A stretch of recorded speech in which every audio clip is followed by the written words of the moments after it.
This essay example, as well as thousands of others, is available in text format on our website for free and without registration. Simply Google Ivy Panda Free Essays. The concept of self as discussed by David Hume. Introduction. The concept of self has been defined differently by different scholars of philosophy and psychology. One of the scholars who have attempted to define the concept is the renowned philosopher David Hume. In his book, titled A Treatise of Human Nature, he puts forth the argument that the self is nothing but a bundle of perceptions which succeed each other with an inconceivable rapidity.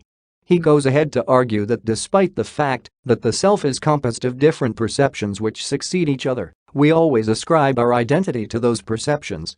This assignment is about what Hume means by the statement that the self is nothing but a bundle of perceptions which succeed each other with an inconceivable rapidity, as well as how he explains how we ascribe our identity to the different and successive perceptions. Discussion. The statement made by Hume that the self is nothing but a bundle of perceptions which succeed each other with an inconceivable rapidity has the meaning that what we refer to as self is just a succession of perceptions. Hume argues that we keep on perceiving different things using our senses. These perceptions are distinct and actually form separate identities.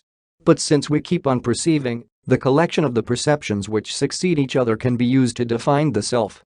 To put it another way, when we do not perceive, we are either asleep or dead and the self is not present. Although the perceptions are different, they are united by their qualities which give us our identity.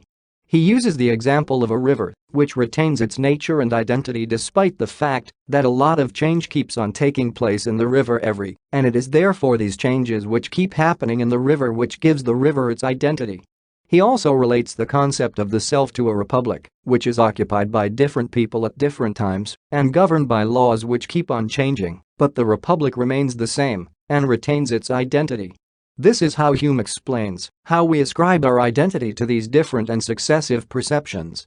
His explanation is that we ascribe our identity to those perceptions simply because we always perceive, and when we do not, we cease to exist and the self is therefore lost.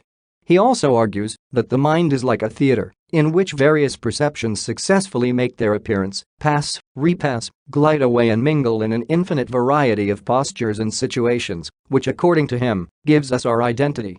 David Hume was successful in demonstrating that the self is nothing but successive perceptions.